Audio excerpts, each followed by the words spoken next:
오늘 저는 비트코인 얘기 드리려고 왔습니다. 일단 이게 되는지 테스트. 네, 잘 되는군요.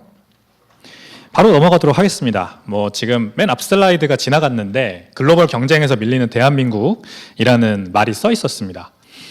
대한민국이라는 나라, 저는 이제 굉장히 낙관적인 사고를 가지고 있는 사람이고 우리나라가 앞으로도 잘 해나갈 거라고 믿어 의심치 않는 그런 성향의 사람인데, 작금의 우리나라 경제 상황은 너무 답답하고 지금 여기 앉아 계신 많은 선배님들이 어떻게 생각하시는지 제가 잘 모르겠지만 제가 느끼기에는 글로벌 이 경쟁의 환경에서 우리나라가 여러 가지 분야에서 많이 도태되고 뒤지고 있는 게 보여서, 그 관점에서 우리가 중산층으로서 꼭 비트코인을 전략적으로 비축하고 모아야 한다. 국가만 비트코인을 모을 게 아니고 기업만 모을 게 아니고 우리 개인들도 비트코인을 개인 재산의 거의 대부분으로 바꿔놔야 한다고 저는 믿는 중입니다. 그래서 그 말씀을 좀 드리려고 왔고요.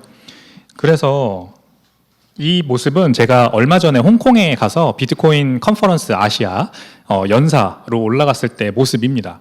여기에서 제가 나눈 패널 디스커션에 올라가서 했던 얘기도 미들 클래스, 중산층이 비트코인을 통해서 어떻게 금융 주권을 되찾을 수 있겠느냐, 그것에 대해서 얘기를 했어요.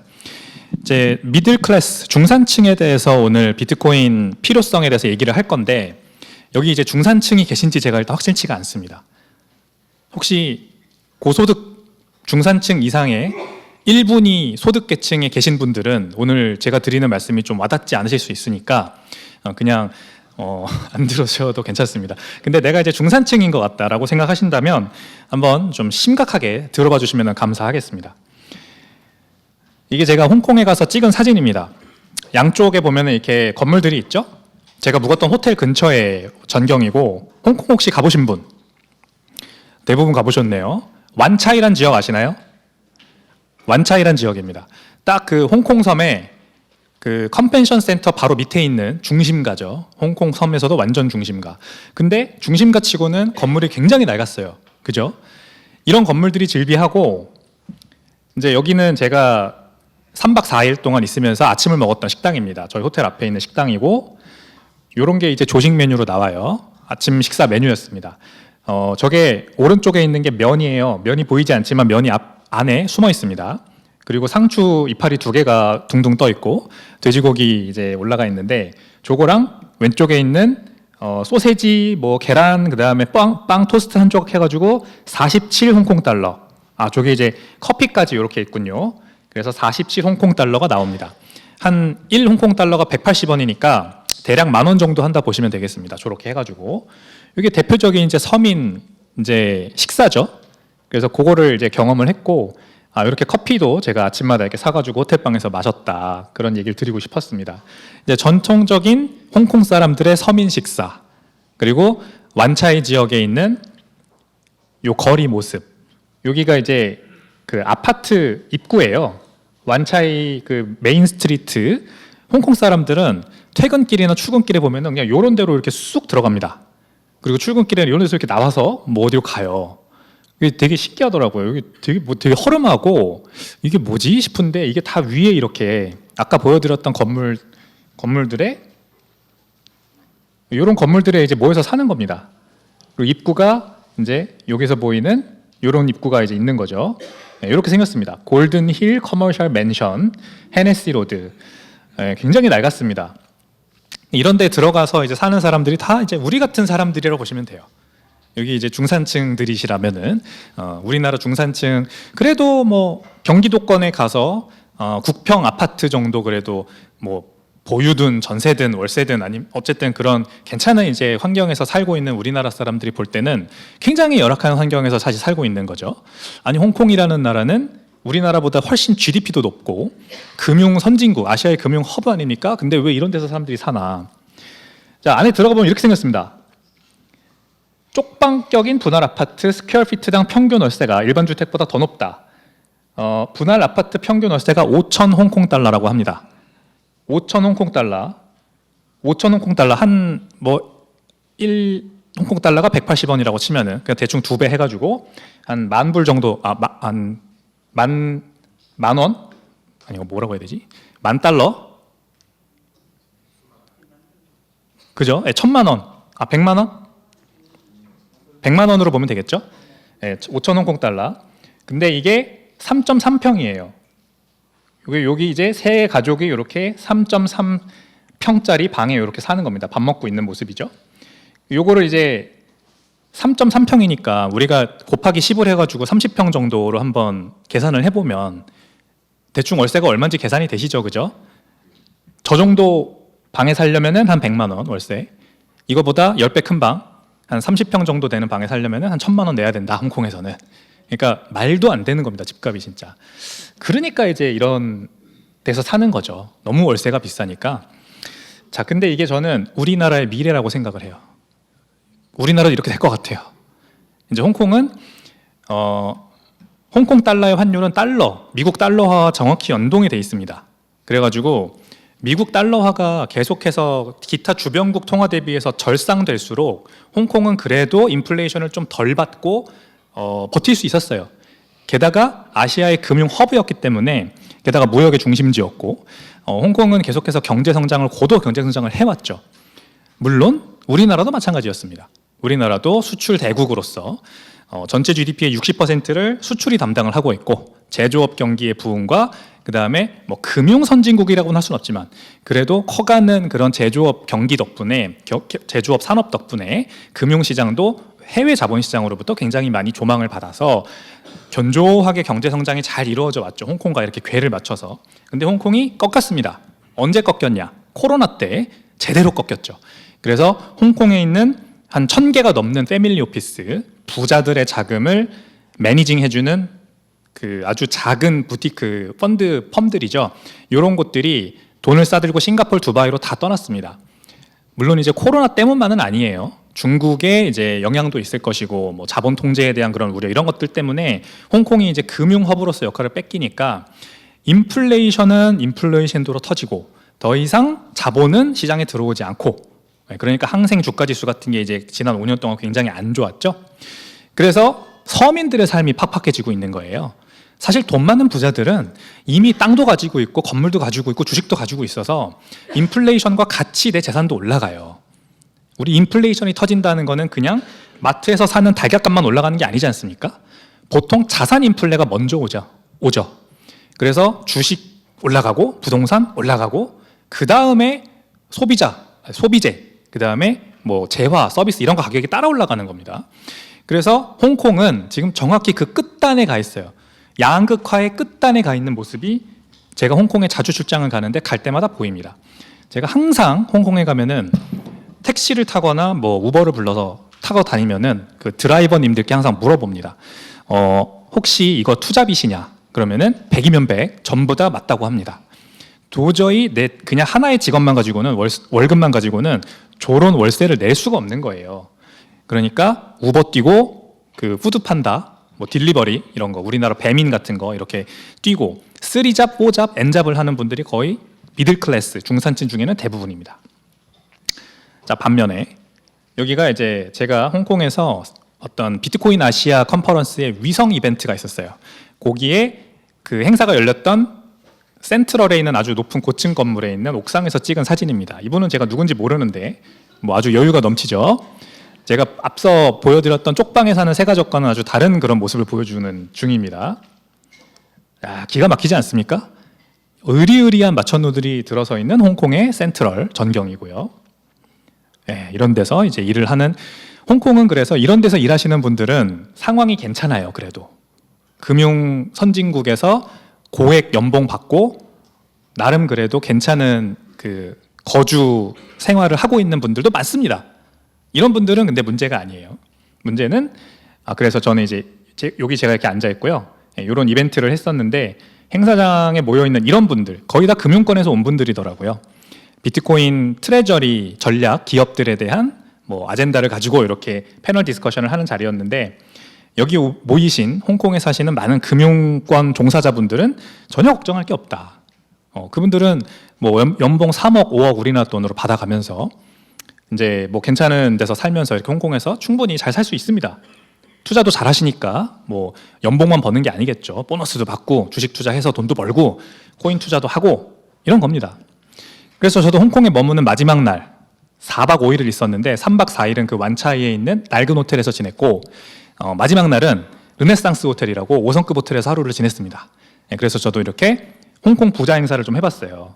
홍콩 부자들은 이렇게 호텔에서 수영장에서 놀겠지, 이렇게 코코넛도 이렇게 시켜 먹고, 그 다음에 이렇게 이제 산책로, 잘 닦여진 산책로에서 산책도 하고, 시가도 피고, 요거 시가 하나에 35,000원입니다, 여러분, 우리나라 돈으로. 그나마 제일 싼 거 제가 산 거예요. 하나짜리. 한국에 좀 그 선물이라도 사올까 해가지고 한 다스로 살라고 했더니 그거 하나가 막 120만 원 막 이렇더라고요. 그래서 이건 안 되겠다. 하나 이렇게 잘 말아 폈습니다. 그리고 호텔에서 먹은 저녁 식사, 코스 요리 기가 막히지 않습니까? 스테이크도 이렇게 있고 디저트까지. 이렇게 코스 요리 해가지고 얼마인지 혹시 한번 맞춰보실 분? 5성급 호텔 저녁 식사 얼마인 것 같으세요? 10만 원? 30? 가장 근사치십니다. 30만 원 정도 했습니다. 근데 호텔 투숙객은 50% 할인을 해줘서 한 15만 원 정도에 싸게 잘 먹었다. 근데 별거 없죠? 그냥 요거 스테이크, 요게 디저트 이렇게 해가지고 그렇습니다. 홍콩에는 양극화가 굉장히 심하게 지금 발생해 놓은 상태고 그게 주거시장으로 가장 먼저 드러납니다. 우리나라도 서울 집값 요즘 올라가는 거 보면 무섭죠. 그래서 자가 없으신 분들은 앉은 자리에서 그냥 상대적으로 부가 이제 삭감되고 있는 겁니다. 부라는 건 원래 상대적인 거니까 절대적인 거라기보다는 같이 사는 사람들 대비해서 내가 얼마나 잘 사냐가 중요한 거잖아요. 근데 서울 집이 있는 사람들 대비 안 가진 사람들, 그러니까 여기 계신 이제 선배님들은 사실 해당 사항이 아닐 수도 있어요. 가장 큰 해당을 받는 사람들은 제가 40인데 40 제 나이 밑에 있는 젊은이들이겠죠. 이제 막 사회에 진출하는 젊은 세대들은 집이 없을 가능성이 크죠. 집이 없죠. 물려받은 게 있지 않고서는. 그러니까 이런 친구들은 이제 서울 집값은 언감생심, 서울 집 소유는 언감생심 쳐다보지도 못하는 그런 상황이 됐죠. 국평 우리 서울에 신축 아파트 하나 살라 그러면은 한 15억은 있어야 되는 거 아닙니까? 이제 신축인 경우에는 그렇잖아요. 상급지에 있으면은 뭐 20억, 30억도 있어야 되잖아요. 그러니까 이런 거는 그냥 애저녁에 포기를 해버리죠. 그냥 내 집 없어도 돼. 그냥 뭐 어머니랑 아버지랑 최대한 오래 살지 뭐 이러면서 이제 보통 사회생활을 시작하는 거죠. 자, 그런데 미국 경기가 지금 굉장히 괜찮아요. 혹시 뭐 뉴스, 경제 뉴스, 거시경제 뉴스 되게 클로즈하게 팔로우 하시는 분들은 이제부터 제가 하는 말씀을 잘 들어주십시오. 저는 미국 경기가 뭐 당장 무너지진 않을 거라고 봅니다. 이렇게 보면은 S&P 500과 나스닥이 사상 최고 행진을 얼마 전까지 그러니까 매일매일 경신을 하고 있어요. 어제는 오라클이라는 회사 주식이 36% 폭등을 했습니다. 시가총액이 5천억 원이 넘는 5천억 달러군요. 5천억 달러가 넘는 이런 대형 기업이 하루에 주가가 36% 폭등할 수 있다는 것도 참 부럽고 이런 기업들이 있다는 것도 부럽고 그런데도 불구하고 주식시장에 뭐 사이드 브레이크나 이런 거 걸리지 않는 것도 부럽고 굉장히 개방적인 이런 자본시장이. 근데 이 사장님이 그래서 회장님인데 오라클의 회장님이 일론 머스크보다 더 부자가 됐다고 합니다. 어제부로 주가가 너무 폭등해가지고요. 자, 이런 처음 보지 않나요, 이분? 저는 어제 뉴스에서 처음 봤어요, 이분 얼굴.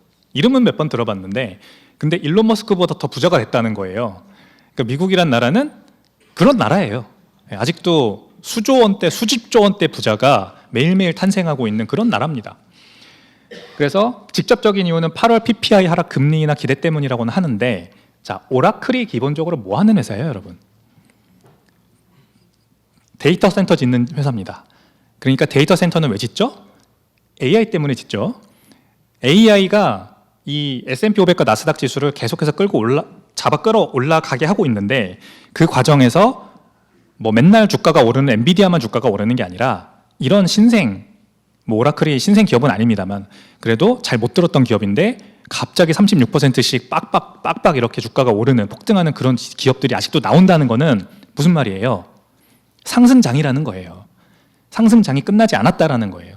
계속해서 신규 투자처가 나오고 있다는 거잖아요. 그러니까 자본의 유입이 끊이지 않고 있다. 미국 시장은. 그 말은 경기 침체까지는 아직까지는 그게 그렇게 많이 이렇게 불안해하지 않는다. 투자자들은. 그러니까 주가 지수 하나만 보고도 또는 개별 주식 하나만 보고도 사실 알 수 있는 게 굉장히 많습니다. 그래서 구글 트렌드에다가 이렇게 Artificial Intelligence, AI를 검색해보면 지난 5년간의 세계 트렌드가 계속해서 올라가고 있는 거 볼 수 있죠. 이게 중요합니다. 트렌드가 유지되고 있는가. 트렌드가 저점과 고점을 높여가면서 올라가고 있으면 이 트렌드는 끝나지 않은 거예요. 심지어 5년이 아니라 뭐 20년으로 늘려가지고 봐도 상승하는 트렌드다. 그러면은 이 트렌드는 끝나지 않은 겁니다. 근데 12개월이나 5년이나 20년 트렌드가 만약에 꺾였다. 그러면은 이제 주가 지수도 조만간 뭐 AI에 관련된 관련주들, 뭐 관련 토큰이든 뭐든 이 관련된 투자 테마 트렌드는 이제 얼마 후에 끝날 수도 있겠다. 이렇게 봐도 됩니다.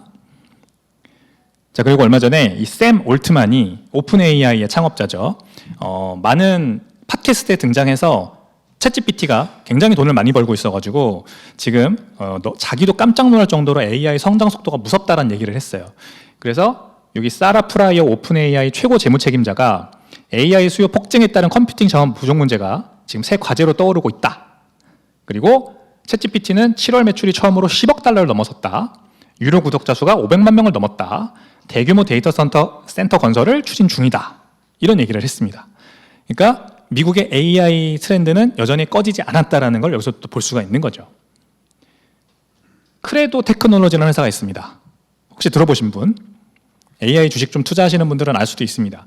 크레도 테크놀로지라는 회사는 AI 데이터 센터에다가 이 데이터 칩이죠. AI 알고리즘을 계산하는 칩을 연결하는 구리선을 만드는 회사입니다. 인프라 중에서도 완전히 디테일하게 들어가는 인프라죠. 근데 이런 회사가 매출이 20년부터 늘어나고 있는 거 보세요.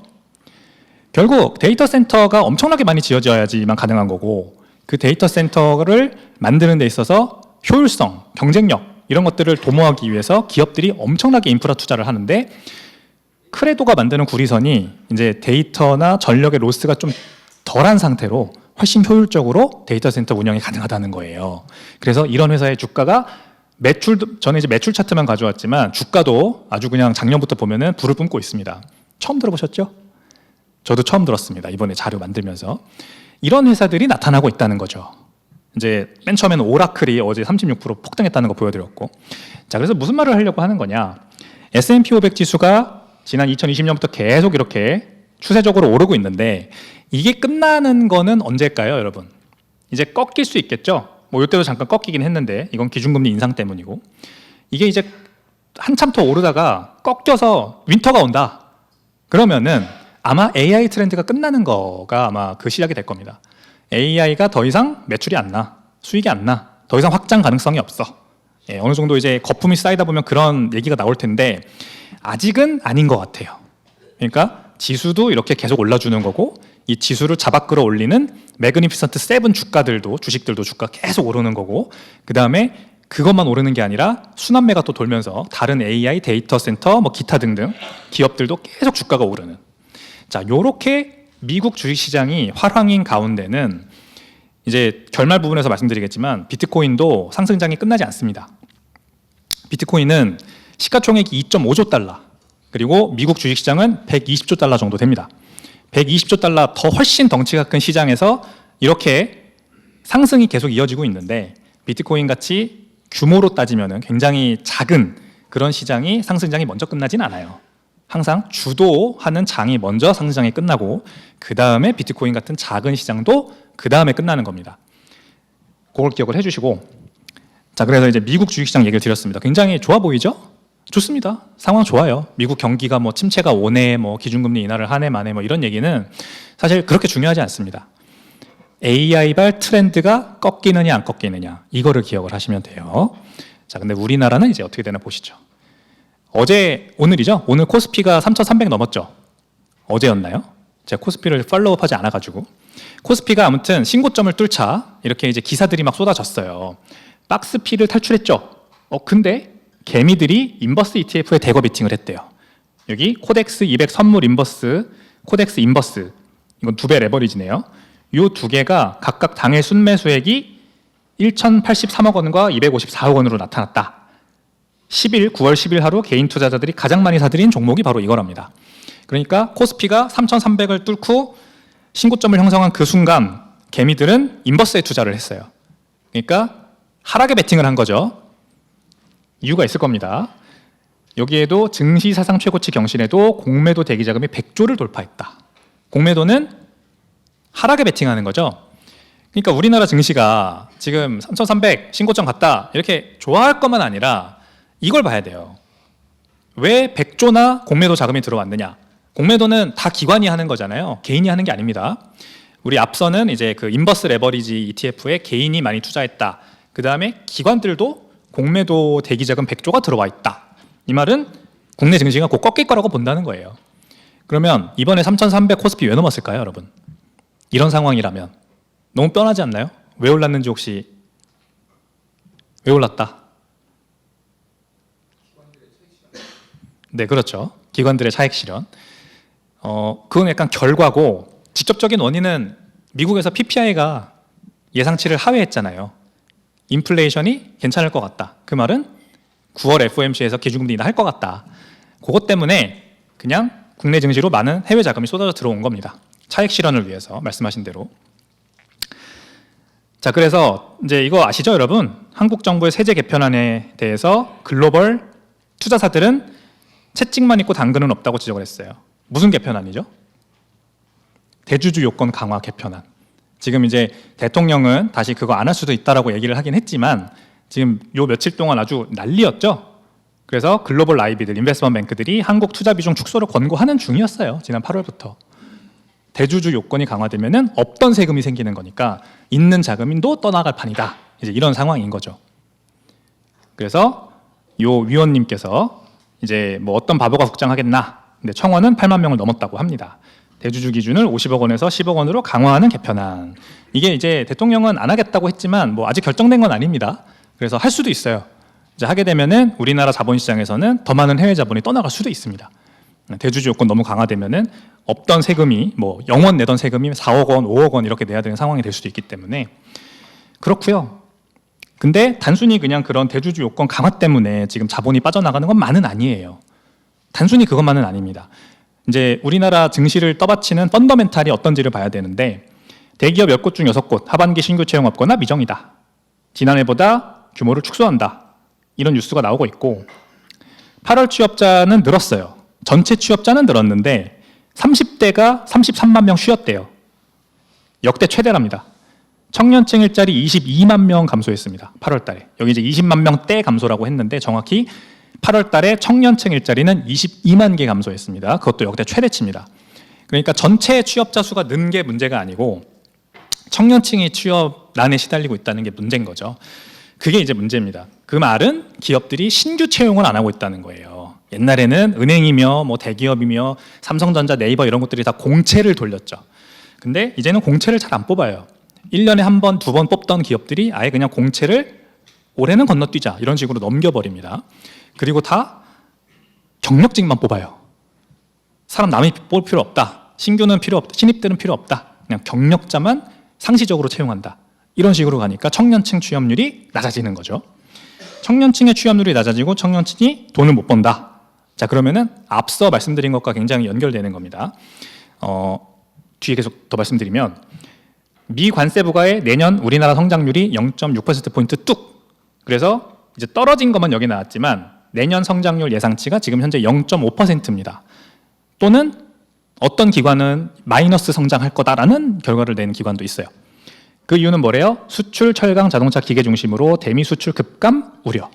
이제 관세가 올라가니까 우리나라 주력 품목들이 다 이제 대미 수출이 급감할 것 같다라는 거죠. 근데 수출, 철강, 자동차, 기계래요. 여기에 제가 앞서 말씀드린 미국 증시를 끌어올리는 힘, 에너지, AI, 데이터 센터, 반도체 이런 얘기는 없습니다. 철강, 자동차, 기계 중심. 그리고 불확실성 확대, 소비 투자 동반 위축, 경기 전망이 어둡다. 이런 얘기만 있습니다. 불확실성 확대라는 말을 여러분 한번 기억해 주십시오. 이제 뒤에 나오는 내용과 굉장히 많이 결부가 됩니다. 불확실성이 확대되고 있어요.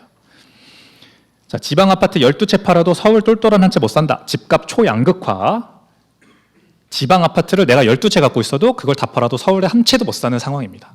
양극화가 굉장히 심각해요. 우리나라 주식시장도 양극화가 심각합니다. 조방원, 요즘 올라가는 거, 조선방산, 원전만 올라가고 나머지는 안 올라가고, 또 뭐 그 테마가 이제 딴 걸로 바뀌면 그것들만 올라가고 나머지는 안 올라가고, 부동산도 서울 집값만 오르고 그 중에서도 강남 3구랑 뭐 용산 이런 상급지들만 오르고 지방은 다 폭락. 양극화.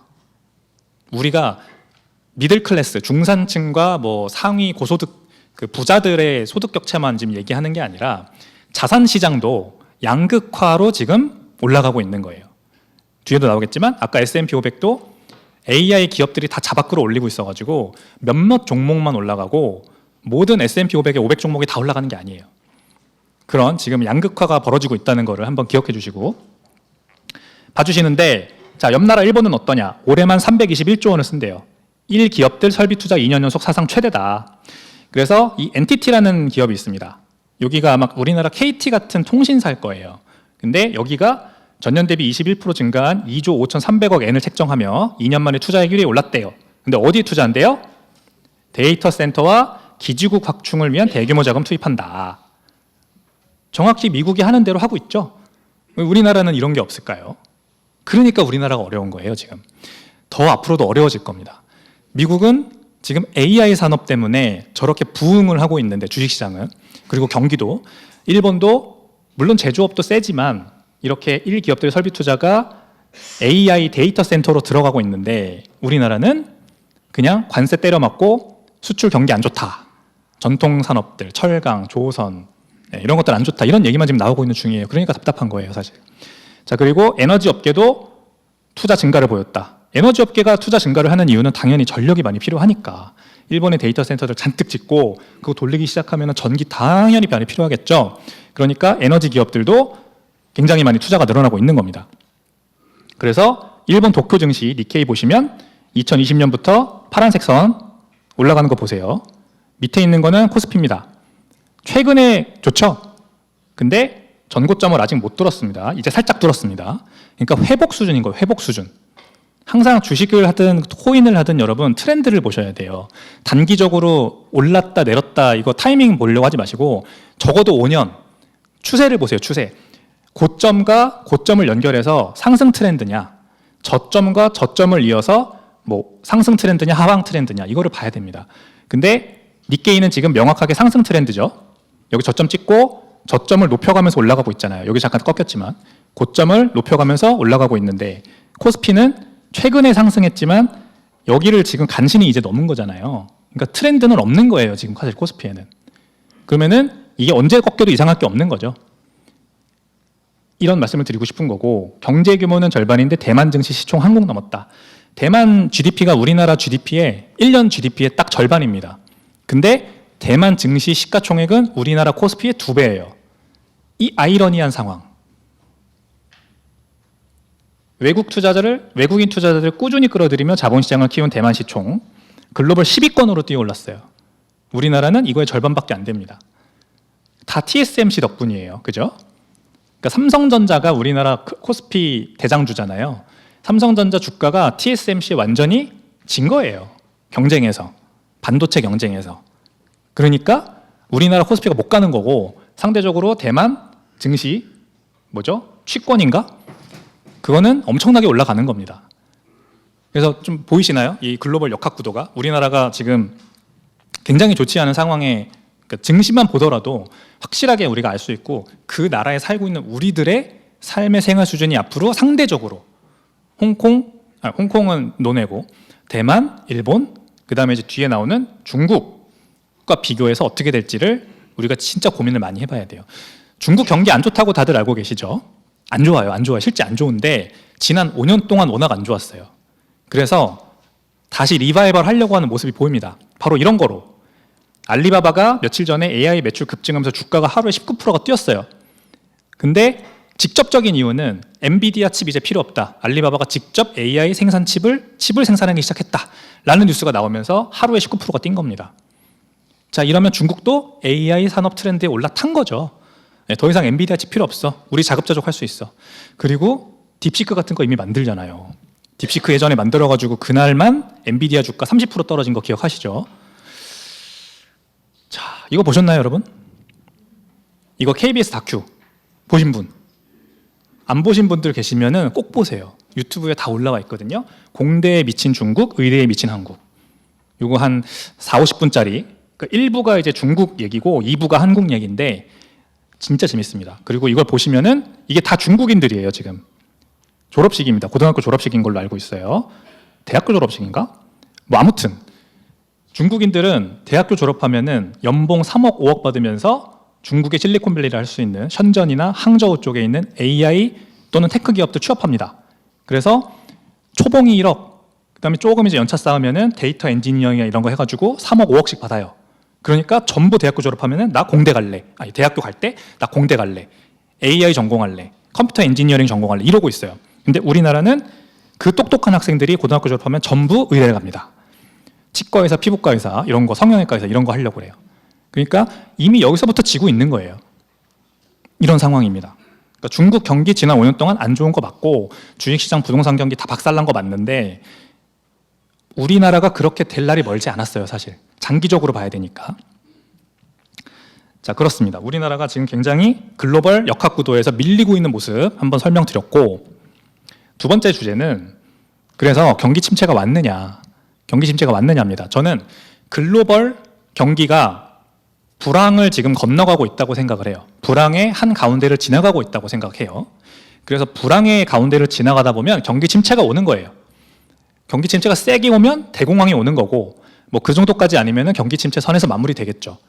근데 이제 그 침체가 오면은 항상 이제 중앙은행들이 나서가지고 공격적으로 돈 풀고 살려주니까, 증시도 살려주고 경기도 살려주니까 그런 식으로 항상 미봉책으로 이렇게 큰 하락이나 청산은 없이 계속해서 이제 올라가는 거죠. 근데 미국이 만약에 경기 침체가 온다, 일본이 온다, 중국이 온다, 우리나라는 어떻게 될까요? 우리나라만 싹 비껴나갈 수 있을 것 같으세요? 제가 일부에서 소개해드린 그 많은 내용들을 미루어 봤을 때 안 된다는 거죠. 우리나라는 AI 산업도 늦었고 삼성전자도 TSMC 밀리고 지금 청년 실업 터져 나오고 있고 기업들 채용 안 하고 있고 전통 산업들 조선, 철강, 뭐 기타 등등 다 중국에 지금 사실 똑같이 산업 포트폴리오 그대로 복사당해가지고 지금 밀리고 있는 거예요. 거기다가 관세까지 때려 맞았어요. 자, 그러니까 불황이 오는데 우리나라만 비껴나갈 리는 없습니다. 우리나라가 더 세게 올 거예요. 근데 그 시그널들을 제가 트렌드를 통해서 한번 읽어드릴게요. 자, 여기 멋있는 외국인 커플이 있습니다. 뭘 여기 가지고 있나 한번 보시겠어요? 이게 뭘까요? 마차입니다. 마차. 한국에서는 말차라고 하죠. 영어로는 마차. 더치브로스라고 하는 커피 브랜드가 있어요, 미국에. 스타벅스의 아성을 뛰어넘으려고 하는 지금 그런 엄청난 커피 체인으로 성장하고 있습니다. 기억해 주세요. 더치브로스. 지금 미국 MZ들 사이에서 굉장히 핫합니다. 그 더치브로스가 이렇게 마차를, 커피 말고도 마차 라떼 같은 거를 팔아요. 그래서 더치브로스 서머 메뉴 드링스 라인업. 마차 엄청 많죠? 마차는 어디에서 왔나요, 여러분? 그렇죠. 일본에서 왔습니다. 우리나라는 지금 다 캐대헌에 전 세계가 이렇게 미쳐 있는 거라고 생각을 하지만 캐대헌만 미쳐 있는 게 아니라 전 세계는 지금 일본 문화에 미쳐 있습니다. 원래는 일본 문화에 미쳐 있었어요. 그래서 일본 역대급으로 지금 외국인 관광객 많고 그런 지 뭐 1년 넘었잖아요. 다 일본 갑니다. 이제 왜 일본에 가는지 뒤에서 더 자세히 설명드리고, 그거를 일본 가서 맛본 거죠, 사람들이, 외국인들이. 마차 먹어보고 야 이거 너무 좋은데? 그래서 미국 가가지고 마차 먹어봤어? 막 이러면서 이제 자기들끼리 바이럴 하다가 더치브로스가 그 트렌드를 읽고 이렇게 메뉴를 내고 지금 그래서 다 마차. 우리나라도 투썸 플레이스 가시면요 앞에 메뉴 다 마차로 지금 바뀌어 있어요. 한번 나중에 투썸 플레이스 가실 일 있으면 한번 보세요. 그리고 미국에서는 이런 게 유행을 하고 있습니다. 미국에서 마차 라떼를 쏟는 게 유행이래요. 이렇게 마차 라떼 사가지고 땅에다 던져요. 그럼 이거 사진 찍어서 올리는 거예요. 일부러 바닥에 쏟거나 떨어뜨린 것처럼 놓고 그 옆에서 예쁘게 차려입고 사진을 찍는 트렌드. 새로운 방식의 플렉스랍니다. 한 판에 6에서 8달러 정도 하는 마차 라떼를 일부러 흘리는 여유를 보여준다. 네, 이런 미친 짓을 하고 있습니다. 미국의 MZ들은 지금 이러고 있어요. 여기 보면은 그러니까 일부러 떨어뜨린 게 너무나 티나는 게 신발이 깨끗하잖아요. 그러니까 이 사진 한 장에 여러 가지가 들어가 있는 거죠. 나는 플렉스를 할 수 있을 정도의 여유가 있는 사람이야. 그리고 여기 들어가는 이제 신발이나 손에 뭐 네일이나 자기가 입고 있는 옷이나 이런 것들을 자랑을 하는 거죠. 이게 SNS 트렌드입니다, 여러분. 이것도 한번 보실래요? 이 사진 안에 여러분 뭐가 들어가 있나요? 라부부 맞습니다. 라부부를 아실 정도면은 그래도 트렌디하신 분입니다. 여기 또 뭐가 있죠? 더치브로스가 있죠. 유행하는 거를 다 집어넣는 거예요. 그리고 이거는 뭔지 모르겠지만 아무튼 키체인들이 굉장히 또 유행했었잖아요. 백구라는 트렌드가 있었잖아요. 백구. 처음 들어보신 분? 백을 꾸민다 해서 백구예요. 백구가 키워드 트렌드였습니다. 그래서 요즘도 길 다니시면서 한번 보세요. 젊은 애들, 젊은 친구들 가방 보면 다 뭐가 매달려 있죠. 주렁주렁주렁. 그게 아직도 트렌드입니다. 자, 이렇게 여기 또 뭐가 있죠? 이것도 라부부. 라부부는요, 여러분 모르시는 분들을 위해 말씀드리면 팜마트라는 회사에서 만든 인형입니다. 인형이 그냥 뭐 가가지고 인형 주세요 하고 사는 게 아니라 뽑기예요. 뽑기. 내가 그 랜덤 박스를 사가지고 그 박스를 까면은 뭐가 들어있는지 몰라요. 거기에서 이제 나오는 거를 내가 갖는 건데 그 하나가 가격이 뭐 20불, 30불 이렇게 합니다. 근데 저런 라부부 같이 이제 이거 캐릭터 이름이 라부부거든요. 이건 터졌어요, 지금. 그래서 난리가 났어요. 이거를 사려고 막 줄을 서고 오픈런을 하고 난리가 나요. 그러니까 이런 거는 가격이 중고가가 막 올라가는 거죠. 그러니까 이제 저희 같은 사람들이 사실 인형에는 관심 없는데 그냥 돈 벌고 싶은 사람들이 들어가서 사서 그 중고 사이트 올려가지고 팔고 지금 이렇게 하면서 라부부가 대박이 난 겁니다. 팜마트는 여러분 중국 회사입니다. 베이징에 본사가 있고요. 홍콩 증시에 상장되어 있습니다. 팜마트 주가 한번 나중에 찾아보세요. 어떻게 올라가고 있는지 지금 언제부터 어떤 모양으로 올라가고 있는지 한번 보시면 깜짝 놀랄 겁니다. 엔비디아, 비트코인 뭐 다 필요 없었네. 팜마트만 샀어도 그냥 대박이었네. 이게 느끼실 거예요. 자, 요건 뭐죠? 헬로키티. 헬로키티는 누가 만들죠?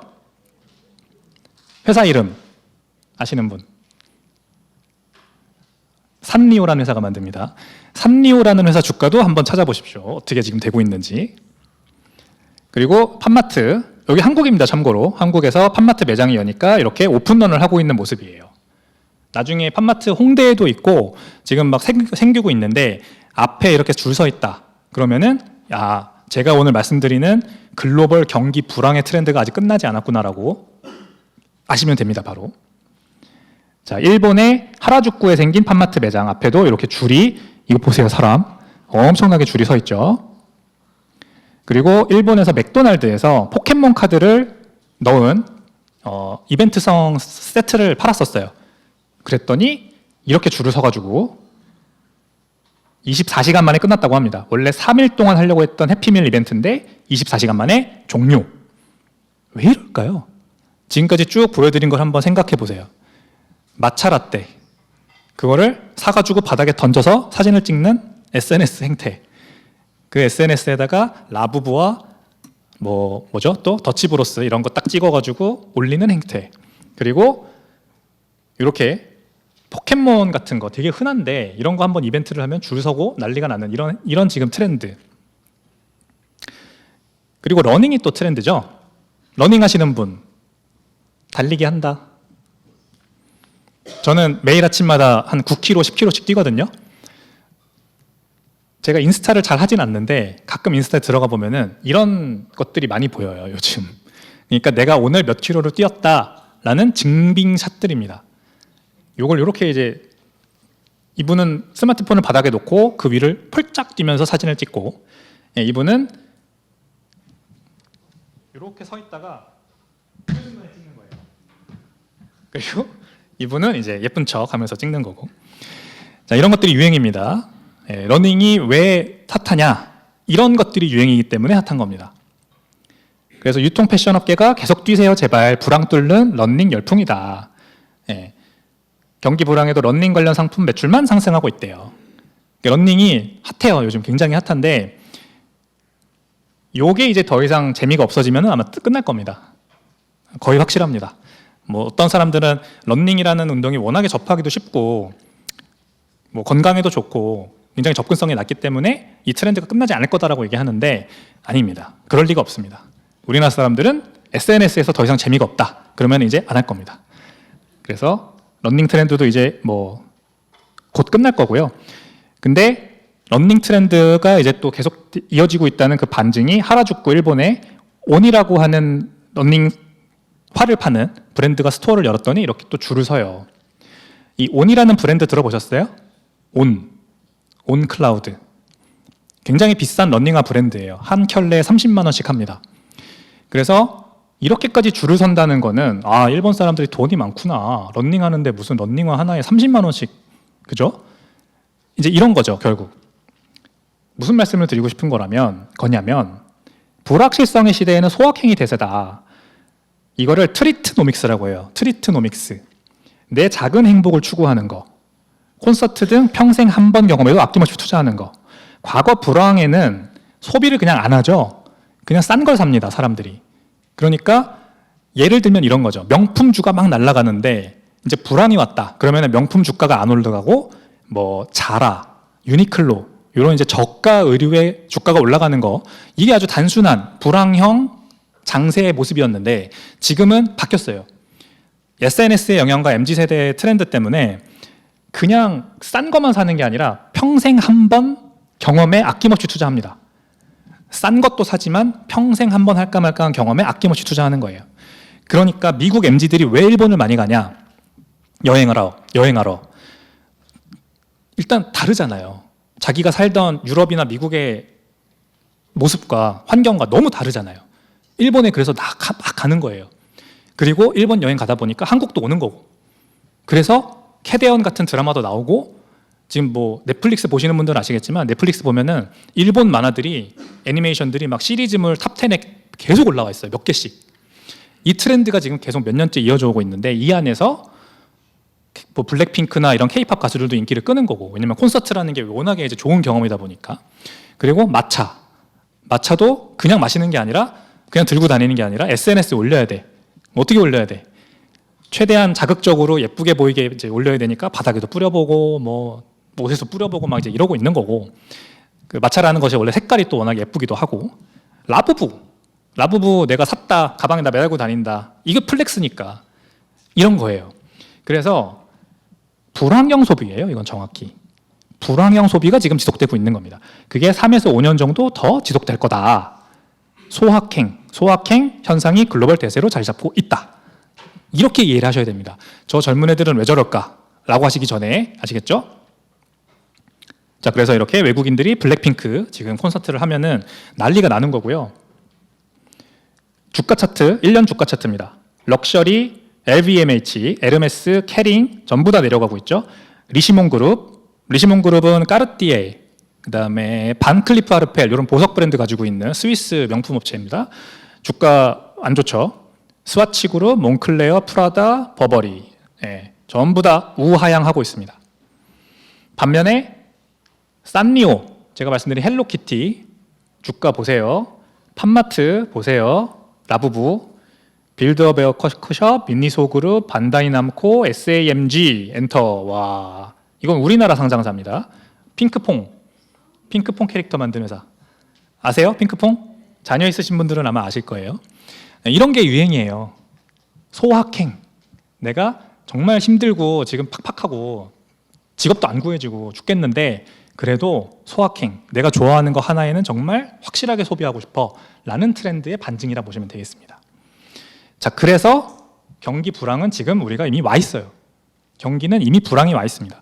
그리고 여기에서 앞으로 연준이 뭐 제때 빨리빨리 그 기준금리를 내려주거나 아니면 양적 완화를 해줘야 마일드하게 넘어갈 거고, 그렇지 않으면 아마 뭔가 세게 올 거예요. 그때 우리나라는 더 세게 맞을 겁니다. 이제 산업 포트폴리오들이 많이 지금 죽고 있다. 앞에서 계속 말씀드렸고, 자, 그래서 마지막 주제는 이렇게 경기도 불황을 지나가고 있고, 그 다음에 언제 터질지 모르는 시한폭탄을 우리가 지금 안고 앞으로 한 3에서 5년 정도를 더 이렇게 살 건데, 이 과정에서 어떻게 우리는 탈출해야 되느냐. 결국 결론은 이제 비트코인입니다. 그래서 그 주제를 가지고 말씀드리고 마무리를 하도록 하겠습니다. 자, 그래서 앞서도 말씀드렸지만 양극화라고 말씀드렸어요. 양극화. 지금 우리는 중산층이다. 중산층은 대부분 뭐 집이 있어도 한 채만 가지고 있거나 뭐 똘똘한 한두 채 정도 가지고 있거나, 아니면은 주식에 투자를 했어도 뭐 저기 큰 스타트업 하나를 크게 성공시켜가지고 거기에서 뭐 수십억 원, 수백억 원을 벌고 뭐 이 정도는 아니라고 다 가정을 하는 겁니다. 모아놓은 자산이 있지만 엄청난 양은 아닌 그런 상황인데, 자 그럼 이제 앞으로를 어떻게 투자를 해야 되냐 굉장히 중요하잖아요. 앞으로를 어떻게 투자해야 되느냐. 내가 가지고 있는 이 자금을 가지고 부동산, 주식, 채권, 뭐 비트코인 여러 가지 옵션이 있는데 어디에 투자를 해야 되냐. 근데 그 난이도가 굉장히 어렵다는 게 문제예요. 지금 이게 S&P 500 지수를 7종목만 이렇게 지수를 다시 그린 거거든요. 매그니피선트 7 주식들 7종목만 차트를 다시 그린 겁니다. 이렇게 우상향하고 있는 게 보여요. 앞서 보여드린 S&P 500 전체 지수랑 거의 유사한 흐름으로 가고 있어요. 요거는 S&P 500 지수가 만약에 500 종목이 다 동일한 비중으로 다시 그려진다면 어떻게 되느냐.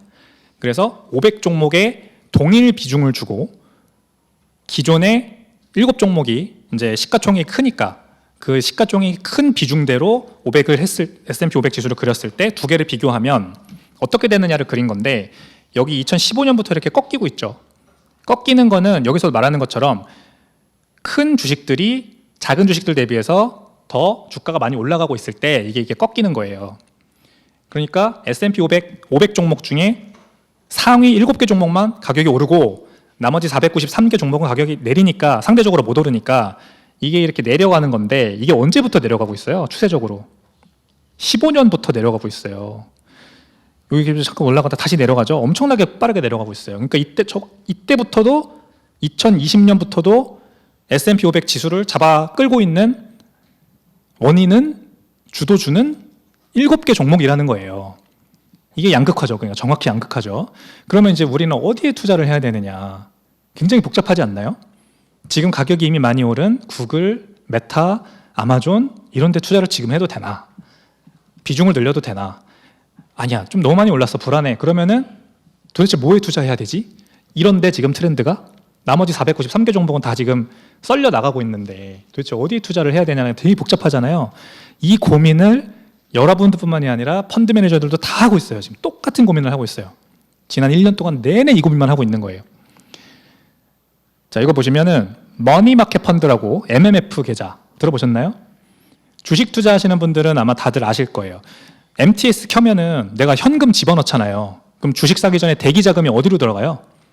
MMF 계좌로 들어가요. 그래도 거기라도 놔두면은 한 2% 정도 이자가 나오니까. MMF 머니마켓 펀드인데 머니마켓 펀드 대기 자금이 7.4조 달러로 역대 최대치입니다. 이 늘어나는 거 보세요.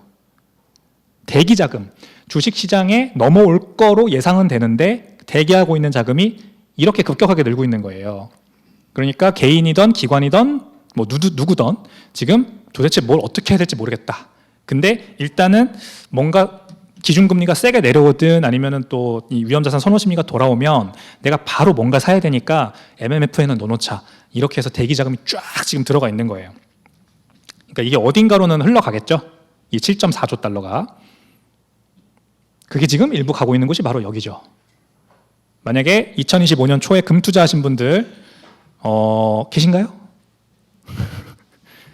굉장히 잘하신 거죠, 투자. 사실 금 가격이 안 올라갈 거다, 내려갈 거다라고 말하는 전문가들이 굉장히 많았거든요. 작년에 2025년 되면 금값 떨어진다, 막 이런 얘기하는 분들 되게 많았어요. 근데 그럼에도 불구하고 금 사신 분들은 굉장히 잘하시는 겁니다.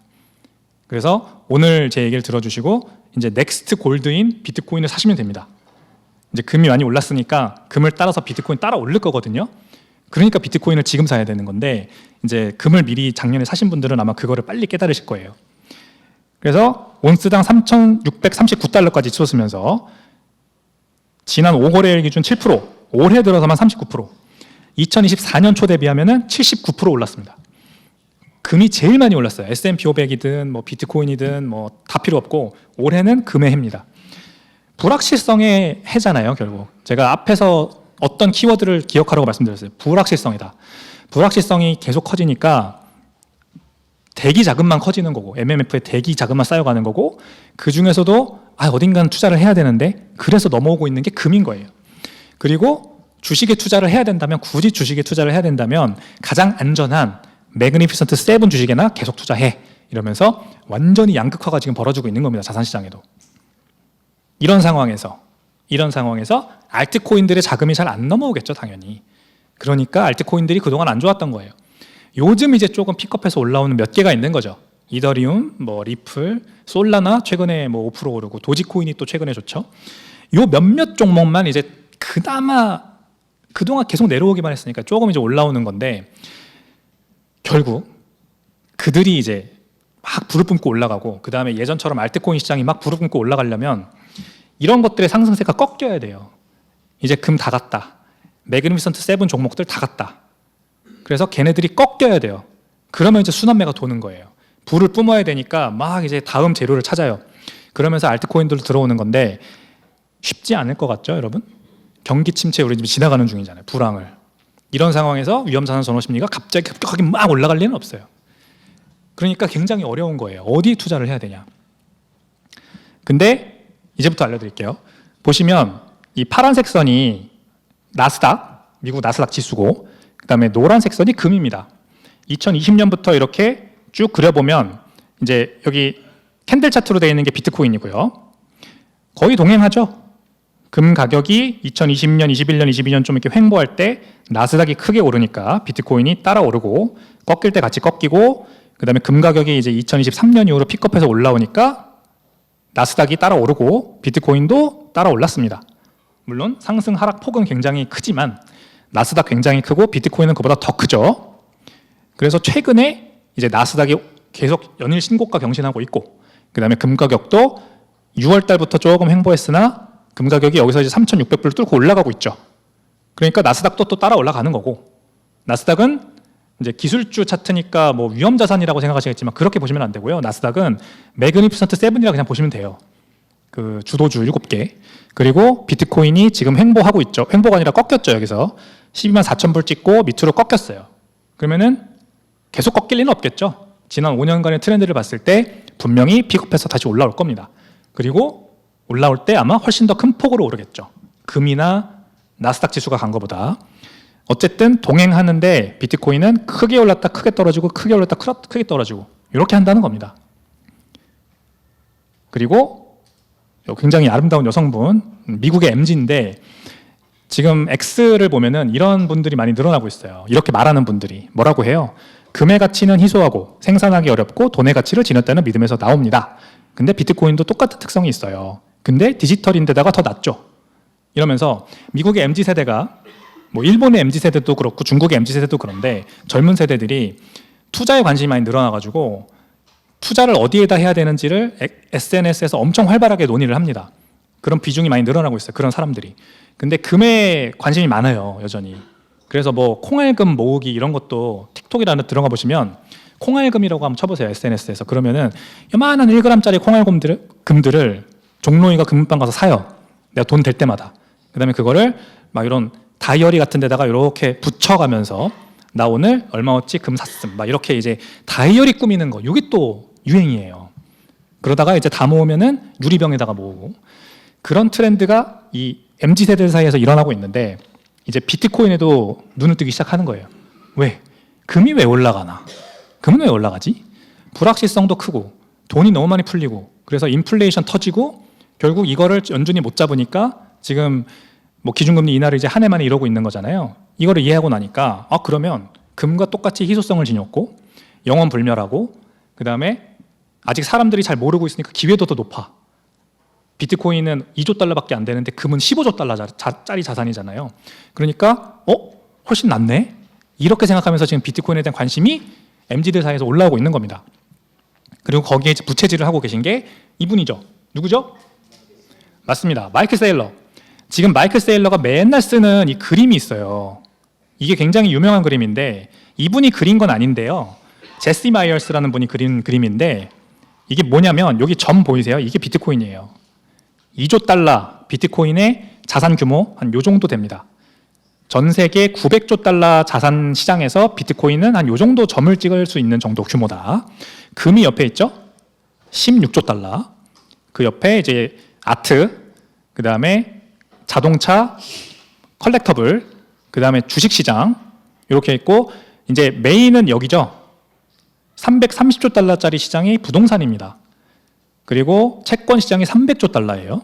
그리고 통화, 외환 시장이 120조 달러입니다.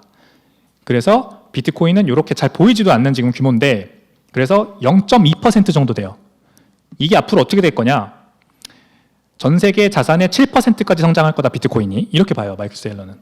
그래서 점 찍어서 보이지도 않던 비트코인이 이렇게 280조 달러 자산으로 커져 있죠.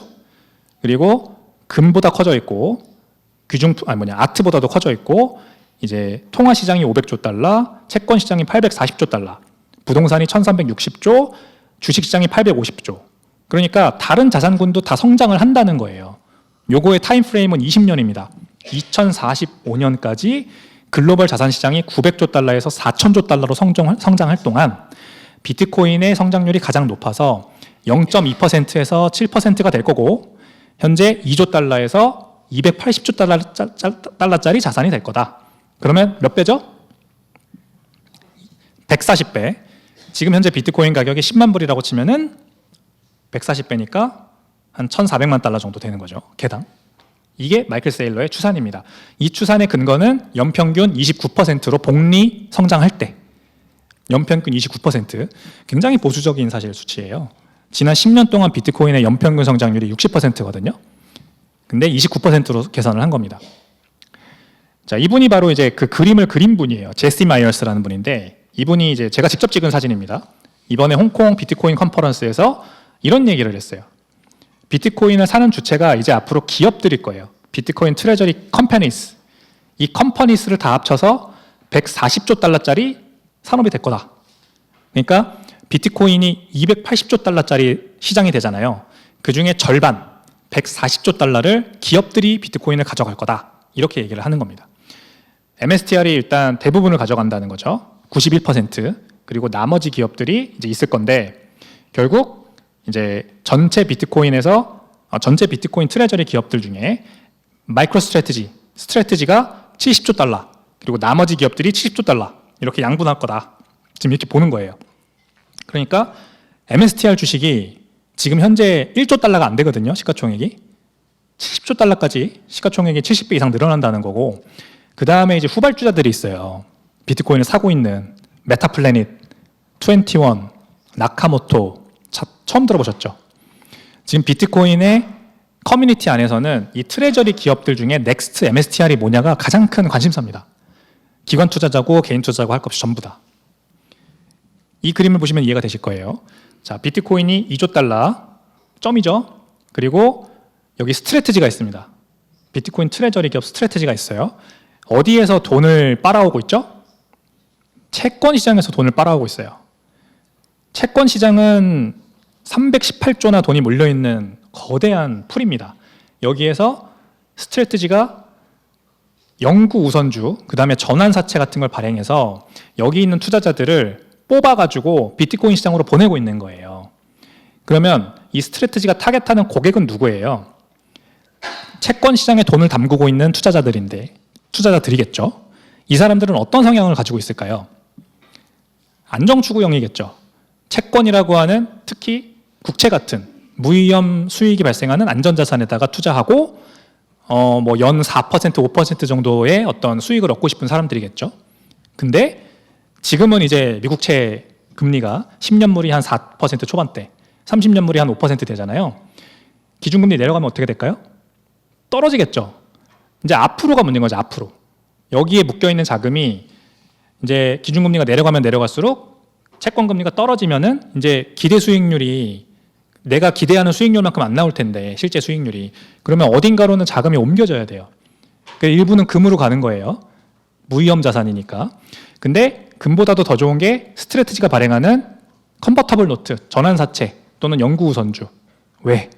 전환사채는 만기에 스트래티지 주식으로 변환해주는 옵션이 있어요. 이자도 있고. 영구우선주는 뭐가 있어요? 배당이 있어요. 연배당이 9에서 10%가 나와요. 그래, 다 좋아. 전환 옵션도 있고 연배당 9에서 10% 나오고 너무 좋은데 대신에 언더라잉 에셋이 스트래티지 주식이잖아요. 이 주식 어떻게 내가 믿어? 주가 떨어지면 어떻게? 라는 게 문제죠. 근데 이 회사가 자본 조달을 해서 뭘 해요? 비트코인을 사지 않습니까? 비트코인이 그래서 넥스트 골드라고 믿는 투자자들이라면 사실 언더라잉 에셋이 비트코인이 되는 거예요. 스트래티지 주식이 아니고. 그러니까 엄청 안전 자산으로 볼 수도 있겠죠. 그걸 깨닫는 기관 투자자들은 다 이 318조짜리 펀드 마켓에서 빠져나와서 비트코인으로 갈 거다. 이런 논리예요. 이런 논리입니다. 끝났네요.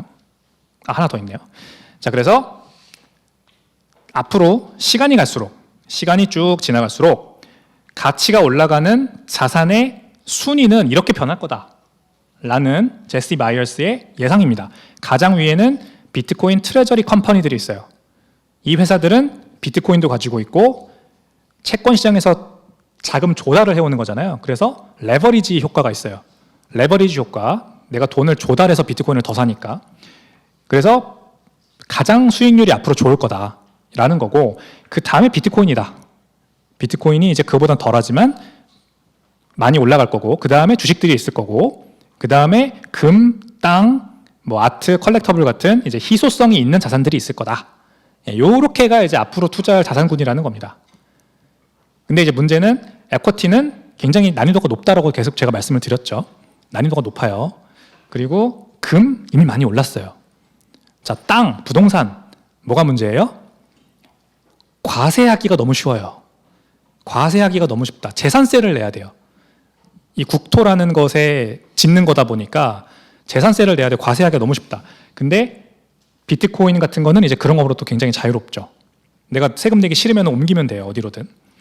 자, 이렇습니다. 그래서 비트코인과 그 위에 있는 이 비트코인 트레저리 기업들을 잘 선별해가지고 같이 투자를 하면은 앞으로 굉장히 좋은 포트폴리오 수익률을 낼 수 있지 않을까 생각을 하고요. 유일한 탈출구, 앞으로 다가올지도 모르는, 실현될지도 모르는 경기 침체에서 살아남을 수 있는 유일한 탈출구는 비트코인이다. 결국 이런 말씀을 드리고 싶습니다.